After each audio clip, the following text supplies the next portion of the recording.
Selamat jumpa kembali sahabat pioner dimanapun Anda berada. Kali ini saya akan menyampaikan satu hal yang dirasa sangat penting untuk para pioner ketahui terkait dengan program kami yang bertajuk Rumah untuk Pioner, yang belum lama ini sekitar tanggal 9 kemarin itu ada serah terima ya untuk 3 unit kepada para pioner. Saya lupa, tapi salah satunya yang simbolik kami lakukan bersama dengan Dirut PT Sinar Deli Nusantara, pengembang daripada Bumi Mutiara Serang Ideal ya, Ibu Ati Nurwati, kepada Fatimatu Jahro. Nah, hal ini kami lakukan adalah hal yang nyata, real, bahwa transaksinya menggunakan koin Pi senilai 0,35. Nanti kali sendiri saja. Dan tentu paham ya bahwa itu nilai apa kan gitu, nggak perlu kami sampaikan itu. Nah, kok kecil sekali koin Pi? Memang koin Pi nilainya tinggi kok. Makanya lindungi koin Anda kalau mau mengikuti program kami.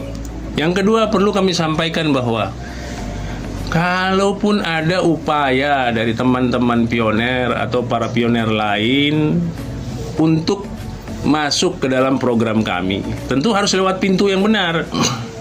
Nggak bisa bypass langsung ke PT Sinar Deli Nusantara atau langsung ke lokasi ke Bumi Mutiara Serang Ideal yang letaknya di Jalan Haji Nawawi Al-Bantani, Serang Kota.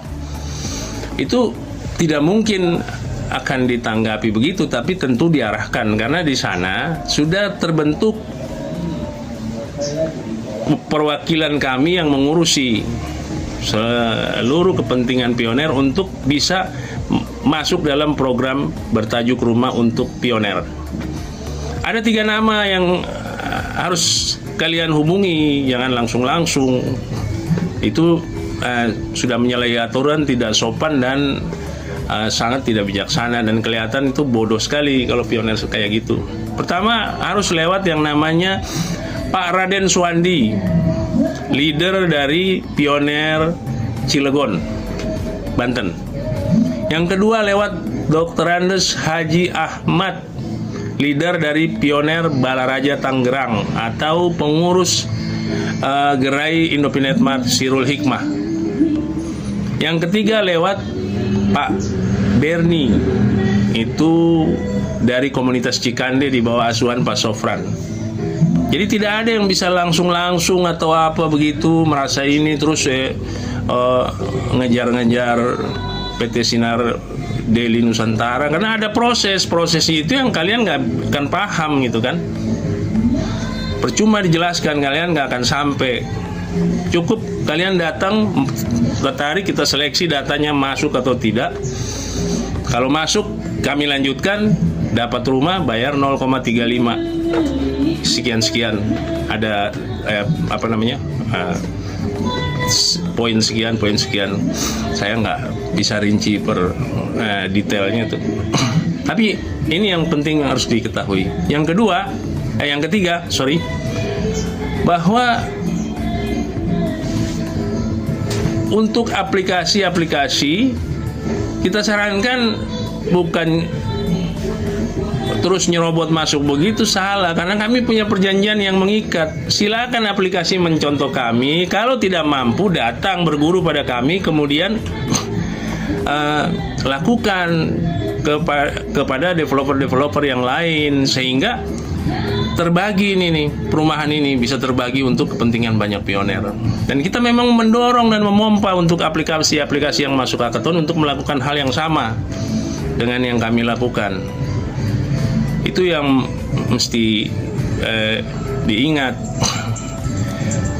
Terus yang keempat, ini poin pokok ya. Banyak sekali yang bertanya, ini rumah penyerahannya setelah open minded ya katanya. Open minded itu apa sih? Open minded itu kan terbuka jaringan kerja yang besar dan terhubung dengan seluruh aplikasi yang ada di luar ekosistem Indopinet Mart, ekosistem Pinetwork. Itu yang perlu diketahui. Sementara Desember nanti ini, menurut Kortim, itu sudah pasti karena Kortim sudah melirisnya di dalam Pi Mining itu, bahwa 31 Desember itu yang terjadilah open network. Harus kalian bedakan antara open network dan open mainnet, dan ini berkali-kali saya sampaikan, cuman tetap nggak paham tuh, aneh. Open network itu artinya terbukanya jaringan di dalam ekosistem Pi Network. Anda semua bertransaksi di dalam ekosistem lewat platform-platform yang ada. Makanya kita dorong platform itu lakukan hal ini sekarang, sehingga bisa terjadi transaksi. Kalau tidak, maka tidak akan terjadi open mainnet kalau dalam ekosistem yang disebut open network itu terjadi atau tidak terjadinya transaksi barter. Itu yang harus dipahami. Jadi jangan bilang tanggal 31 Desember itu open mainnet. Open mainnet itu kapan? Open mainnet itu bisa terjadi 2028, 2030 apabila tidak terjadi transaksi. Nah, sementara Pioneer menunggu open mainnet, aplikasi-aplikasi atau platform-platform menunggu mainnet.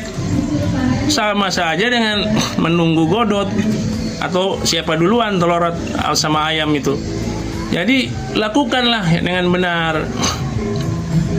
Itu yang keempat. Yang kelima, mengenai nilai GCV yang diserang-serang oleh, katanya ada moderator yang menyerang nilai GCV, bahkan dilarang di Fireside. Kalau ada yang mengupload nilai GCV maka hapus saja. Itu moderat bodoh. Saya katakan moderat bodoh. Kenapa demikian? Dia tidak baca buku putih. Dalam buku putih atau white paper Pi Network jelas yang menentukan nilai adalah Pioneer lewat konsensus protokol, Stellar Consensus Protocol. Harus dicamkan itu. Bukan Nicholas, bukan siapapun, tapi Pioneer. Sementara Pioneer terbanyak, kita bisa baca di PiFest sendiri, itu 155 negara yang kemarin ikut PiFest pertama, itu nilainya semuanya GCV, 99% GCV. Apa yang mau ditolak? Kalau misalkan menolak GCV, hapus itu dulu buku putih. Jangan asal bicara. Moderator kok berpihak sama tukang serok nih, berbahaya sekali. Dan perlu diketahui, Indopinetment ini aplikasi resmi dalam hackathon. Dan Anda boleh periksa, kami adalah satu-satunya aplikasi di hackathon yang red more-nya itu berwarna-warna, full color. Artinya Anda bisa membaca sendiri atau mengira-mengira sendirilah bagaimana hubungan kami itu dengan Kortim. Jadi semua informasi, semua apa yang kami lakukan, kami informasikan ke Kortim. Bahkan ada dari Kortim kami terima informasinya. Jadi yang kami lakukan tentu sudah ada standarnya. Jadi kalian tukang serok yang berlindung di balik ketiaknya moderator bodoh itu, percuma kalian akan lakukan itu. Dan itu pembodohan yang sangat biadab terhadap para pionir di seluruh dunia, terutama di pionir-pionir Indonesia nih yang memang literasinya kurang, literasinya nggak bagus. Kalian bodoh-bodohi, kalian serok koinnya, kalian sangat jahat dan biadab. Kenapa demikian? Karena kalian akan membiarkan orang-orang itu miskin sementara mereka sudah bekerja keras. Apalagi ada yang menjual handphone sampai 150 koin, itu sangat bodoh dan brengsek. Itu yang perlu kalian ketahui. Jadi jangan main-main dengan hal ini. Berusahalah untuk semua orang itu bisa menjadi hebat, bisa menjadi kaya, sehingga terjadi tatanan ekonomi baru yang membawa perubahan kepada dunia. Bukan keserakahan kalian yang harus dipenuhi oleh dunia. Menyangkut tentang keserakahan di nomor ke-6, kami punya regulasi satu pioner satu rumah, karena 10.000 rumah yang kami rencanakan itu tentu tidak akan cukup untuk seluruh pioner yang ada di Indonesia yang jumlahnya mencapai 5 juta orang dan sekitar 800.000 orang lebih yang sudah available balance atau migrasi. Tetapi apa yang kami lakukan ini akan tercatat di blockchain, kemudian menjadi satu bentuk nilai yang utuh, sehingga kalau sudah blockchain tercipta nilai bentuk yang utuh dan ada aplikasi yang berjalan, barulah terbuka open mainnet dengan jaringan besar yang melibatkan semua pihak, melibatkan bank-bank, melibatkan korporat-korporat di luar daripada ekosistem berjalan, sistem moneter, semua terhubung. Jadi di situ yang dimaksud dengan open minded. Jadi jangan salah dalam memberikan asumsi bahwa open minded itu adalah tanggal 31 Desember. Itu keliru dan tidak masuk akal. Yang benar itulah open network, di mana terjadinya transaksi dalam jaringan atau ekosistem. Nah, kita ini para platform harus menghidupkan ekologi pasar itu di dalam ekosistem bagi yang masuk hackathon. Nah, kalau cuma nunggu saja, ya nggak jalan kalian nggak akan dapat belanja modal. Terus mau ngapain nunggu open minded? Siapa yang peduli sama kalian? Begitu open minded ya orang pergi ke Amazon, orang pergi ke Alibaba, orang pergi ke Shopee, orang pergi kemana saja. Kalian tetap ya jadi kerdil. Makanya ikut berperan. Terus kemudian hal yang ketujuh yang perlu saya sampaikan dengan tegas, tidak ada transaksi apapun yang bisa dilakukan di luar daripada ekosistem untuk open network. Jadi kalau ada yang bilang ada exchange, ada ini, mesti daftar, bayar ini, itu bullshit itu semua. Gak usah dipercaya, karena itu kebohongan. Karena tidak ada transaksi apapun. Kalau dia memang bisa melakukan, dia masuk dong di hackathon. Terus kalau dia punya uang banyak, kalau orang-orang itu punya uang banyak, ya kenapa harus mengut uang dari Pioneer? Kami saja jual rumah nggak mengut uang dari Pioneer kok, karena kami nggak punya modal. Tapi kami lakukan lewat cara-cara yang memang realistis, begitu, dan terukur. 10.000 rumah itu bukan sedikit biayanya, antara 17 sampai 20.000 triliun. Tapi pasti kami mampu, yakin itu. Kenapa demikian? Karena kami kenal sistemnya, kami kenal pola kerjanya, dan kami tahu bagaimana nanti di ujungnya. Dan kami lakukan dengan nilai GCV saat ini, yang kemungkinan nilai GCV memang bisa saja tidak terjadi karena nilainya akan jauh lebih tinggi daripada GCV. Tapi karena standar kami, karena kami mewakili Indonesia sudah menandatangani perjanjian GCV dengan Cina di tanggal 28 Agustus tahun 2023 untuk menjalankan transaksi dengan nilai GCV. Kami, Cina didukung oleh Vietnam dan beberapa negara lain, merupakan pioner terbesar di dunia. Jadi kalian semua yang tukang-tukang serok, tukang-tukang tipu, tukang-tukang yang sering memanfaatkan kebodohan pioner Indonesia, stop kalian. Mulai saat ini stop.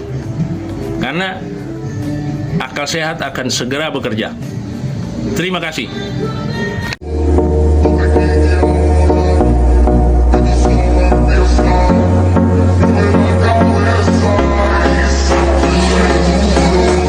Terima kasih sudah mengundang saya di Zoom malam ini. Iya, semangat pagi juga untuk Dr. Rita dan Bu Lili.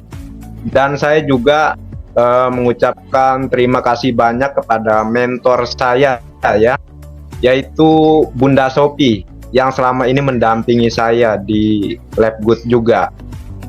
Itu beliau ya salah satu orang yang tidak lelah ya dalam membimbing saya hingga saya sampai saat ini bisa mencapai goal. Dan juga saya sangat berterima kasih banyak kepada tim-tim saya, Bapak Ibu yang ada di tim saya. Ya, semoga Bapak Ibu ini mau cepat berkembang juga, mau serius di LabGood ya, gak terlalu menunda-nunda untuk terus merekrut di LabGood ini, untuk terus mengerjakan bisnis LabGood. Nah, Bapak Ibu semua, kenapa saya bisa bergabung di bisnis LabGood ini? Sebenarnya di awal-awal itu saya hanya bisa dibilang ikut-ikutan saja. Nah, pada saat itu ya saya ikut-ikutan saja, tetapi saya lihat ya di grup itu banyak orang-orang yang begitu antusias ya dengan bisnis ini. Nah, itulah yang membuat saya juga bersemangat ya untuk benar-benar mempelajari bisnis ini, ya, mencari tahu lebih banyak mengenai bisnis ini. Kenapa banyak orang yang juga excited ya terkait bisnis ini. Nah, akhirnya saya mulai memahami ya Bapak Ibu bahwa ini adalah bisnis yang sangat luar biasa Bapak Ibu.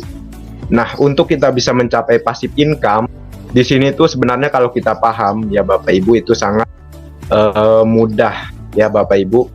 Itu sangat mudah. Nah, Bapak Ibu semua, di sini saya hanya ingin menyampaikan ya, ayo serius mengerjakan bisnis ini Bapak Ibu. Karena bisnis ini tuh bisnis yang jangka panjang ya. Dan kita itu jangan berpikir singkat, kita harus berpikir long term Bapak Ibu dalam bisnis ini. Jangan hanya beberapa bulan ya, atau belum nyampe sebulan, udah nyerah gitu. Dan ngenesnya itu saya lihatnya itu hanya karena maintenance gitu. Itu mohon maaf Bapak Ibu ya, kalau masalah terkait maintenance itu menurut saya hal yang sangat lucu ya. Karena apa? Kalau diibaratkan kita melakukan pekerjaan kita sehari-hari, pulang pergi kantor dan lain sebagainya ya, maupun juga kebutuhan di rumah Bapak Ibu ya, pengeluaran kita itu melebihi dari 170.000 ya, itu istilahnya ya, dalam istilah menurut saya gitu Bapak Ibu. Nah, jadi kalau hanya yang membuat Bapak Ibu berat itu mengenai maintenance ya, harap dalami apa yang tadi saya sampaikan Bapak Ibu. Jadi jangan menyerah di bisnis ini karena ada omset royalti global 2% yang akan kita terima ya saat nanti di diamond. Dan juga Bapak Ibu, kenapa saya maupun juga di tim saya itu saya sangat sekali ya menganjurkan untuk serius menjalankan bisnis ini ya, supaya kita punya aset Bapak Ibu ya, aset untuk kita ke depannya. Nah, kenapa demikian ya Bapak Ibu, kita tidak selamanya bekerja ya Bapak Ibu ya. Mungkin saat ini Bapak Ibu dalam pekerjaan di kantor atau lain sebagainya ya, aman-aman saja ya. Tapi nggak tahu kita faktor ke depannya, entah pensiun Bapak Ibu ya, atau kita dalam keadaan mungkin sudah tidak pantas lagi untuk bekerja, mungkin masalah kesehatan ya, sudah tidak mampu untuk melanjutkan pekerjaan ya. Selain itu juga Bapak Ibu ya, ini juga ada kaitannya dengan teknologi ya. Ini maksudnya apa? Ini mengenai artificial intelligence Bapak Ibu. Apa kaitannya ya? Kalau kita tidak mempersiapkan aset dari sekarang Bapak Ibu, 10 bahkan 20 tahun ke depan ya, dunia ini akan serba digital dan banyak perusahaan-perusahaan Bapak Ibu yang mana akan beralih, yang tadinya mempekerjakan manusia itu akan digantikan oleh mesin, oleh robot ya. Bahkan saya pun juga mencari informasinya seperti buatan robotnya Elon Musk itu ya Bapak Ibu ya, itu sangat bahaya sekali ke depannya ya. Jadi kalau kita tidak punya aset ya, ke depannya itu sangat menyedihkan sekali Bapak Ibu ya. Tidak punya persiapan dari sekarang ini ya, sangat menyedihkan sekali ke depannya. Ada juga di konten saya itu saya upload yang disampaikan oleh Pak Presiden Jokowi ya, yang disampaikan oleh Pak Presiden Jokowi itu betul adanya ya, bahwa ke depannya itu akan terjadi PHK besar-besaran ya. Semua sektor seperti yang tadi saya sampaikan dikuasai oleh robot ya, yang mana banyak perusahaan mengganti manusia, yang dipekerjakan di situ adalah mesin atau robot, AI, artificial intelligence ya Bapak Ibu. Jadi ayolah kita serius ya menjalankan bisnis ini ya. Ini sebagai persiapan aset kita ke depan Bapak Ibu ya. Jangan santai-santai ya, kalau bisa gaspol ya, dalam mengerjakan bisnis ini gaspol Bapak Ibu. Jangan setengah-setengah ya.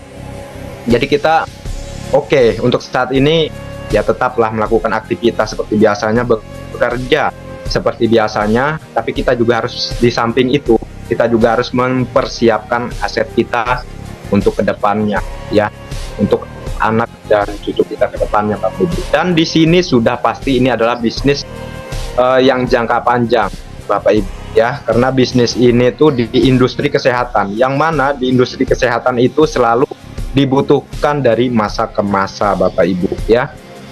Jadi kita sangat beruntung sekali ya berada di bisnis yang sekeren Labgood ini. Selain membantu finansial, juga membantu kesehatan bagi kita yang mengkonsumsi produknya, Bapak Ibu ya. Nah, dan untuk Bapak Ibu yang merasa sulit dalam prospek ya, merekrut orang lain ya, jangan menyerah Bapak Ibu ya. Kita di sini harus sabar ya, pelan tapi pasti ya. Yang pasti kita harus tetap gerak ya, walaupun ditolak tetap gerak, tetap prospek ya, karena setiap usaha pasti akan memperoleh hasil ya.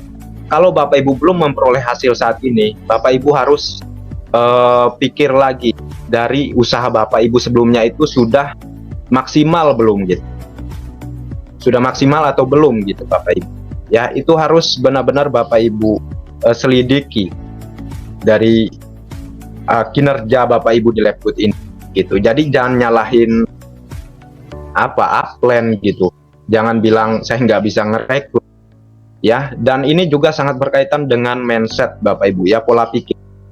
Karena kalau di awal pola pikir kita itu sudah berpikirnya sulit ya, hasilnya pun juga akan sulit Bapak Ibu ya, hasilnya juga akan sulit. Kita tidak akan yang namanya memperoleh kemudahan di ujung. Jadi untuk Bapak Ibu yang merasa ya, ataupun berpikiran saya sulit nih ngerekrut, saya takut nih ditolak sama orang gitu, kayaknya saya nggak bisa ngerekrut nih gitu misalnya, jangan berpikiran seperti itu Bapak Ibu. Bapak Ibu harus berpikir sebaliknya gitu ya, sebaliknya. Saya menggunakan cara itu ya. Bapak Ibu kira saya menganggap mudah menjalankan bisnis ini? Tidak. Tapi dengan yang tadi saya rubah mindset saya, yang tadinya saya berpikir sulit, yang tadinya saya berpikir nggak bisa, saya rubah, saya bisa, saya pasti dapat orang. Ya seperti itu Bapak Ibu ya, saya rubah pola pikir saya tadi. Dan hasilnya saat ini saya sudah berada di goal ya Bapak Ibu ya. Jadi tadi yang disampaikan Pak Karyana maupun Dr. Sugeng ya, memang kita harus punya kepercayaan diri Bapak Ibu ya. Kita harus punya kepercayaan diri. Lagian ngapain kita nggak percaya diri gitu ya, ngapain gitu. Kita harus punya ya pandangan di masa yang akan datang itu bahwa kita akan sukses gitu. Jadi sebelum itu terjadi, sebelum kita meraih kesuksesan itu, tentu di awal-awal ini kita harus punya yang namanya kepercayaan diri tadi. Kita yakin kalau kita bisa, pasti hasilnya pun juga akan bagus ke depannya Bapak. Dan harapan saya di Labgood ya, semoga semakin sukses, semakin jaya ke depannya, sehingga dapat membantu masyarakat Indonesia ya, maupun masyarakat dunia Bapak Ibu. Nah Bapak Ibu semua, mungkin kurang lebihnya yang bisa saya sampaikan seperti itu saja ya Bapak Ibu.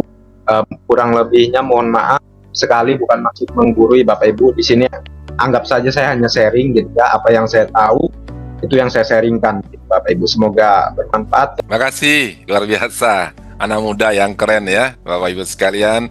Ilmunya mantap sekali. Kenapa beliau ada di Labgood ya. Jadi Bapak Ibu, teman-teman semua, saya boleh bersharing tentang apa yang saya dapatkan dari sharingnya beliau. Yang pertama adalah kepada kita, kepada saya yang hari ini masih mengeluh tentang maintenance ya, ini benar-benar Bapak Ibu sekalian berpikir 1000 kali lipat ya, karena semua hidup ini butuh biaya. Semua, apalagi tadi sudah dibilang oleh Pak Dokter bahwa dengan $10 itu kita dapat ilmu gratis di Zoom ya, Senin, Kamis, Rebo, Sabtu. Itu kan perlu biaya sebenarnya. Jadi kalau kita anggap maintenance adalah untuk biaya kursusnya di Labgood, ini masih masuk akal ya.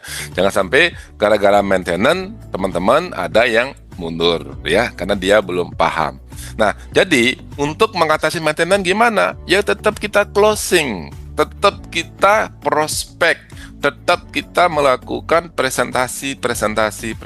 Hanya itu rahasianya Bapak Ibu teman-teman semua. Jadi kalau kita sudah melakukan itu, kalau memang ada yang gugur, tapi kalau ada closingan lagi, ini yang membuat kita tetap semangat. Jadi untuk itu teman-teman, ketika Anda sudah memprospek, ada yang join di bawah Anda, jangan berhenti di situ ya. Kita tetap, saya sendiri hari ini Bapak Ibu teman-teman semua, saya sudah mensponsori sekitar 36 orang. Dan saya nggak mau berhenti di situ. Saya tetap ya, setiap hari saya prospek, setiap hari saya informasikan ini kepada orang lain. Karena ini mengantisipasi yang $10 itu. Yang kedua adalah aset. Nah, ini keren. Nah, ilmunya keren banget ini ya. Ini sangat mendunia bahwa kalau kita tidak punya aset ke depannya, ya siap-siap kita akan ditinggalkan oleh robot-robot yang canggih. Ya, kita harus aset. Dinilai aset yang tepat, aset yang benar untuk jangka panjang. Ini yang membuat saya senang. Yang ketiga adalah duplikasi harus benar, ya. Jadi teman-teman semua, yang jelas Bapak Ibu sekalian adalah jika setiap orang punya komitmen yang sama, ya referensikan 3 orang, setiap orang, minimum 2 lah setiap orang melakukan yang sama. Jadi kita semua sukses Bapak Ibu. Namun kan tidak semua bisa demikian. Ya, jadi tetap duplikasi 2 saja setiap orang tanggung jawab. Keren bisnis ini. Terakhir tentang mindset. Jadi teman-teman, saya dan Bapak Ibu semua, kita awal dari pola pikir ya. Apapun yang Anda pikirkan itu terjadi. Anda adalah apa yang Anda pikirkan, Anda adalah apa yang Anda ucapkan, Anda adalah apa yang Anda dengarkan. Apapun yang Anda tidak inginkan, jangan dipikirkan, jangan diucapkan.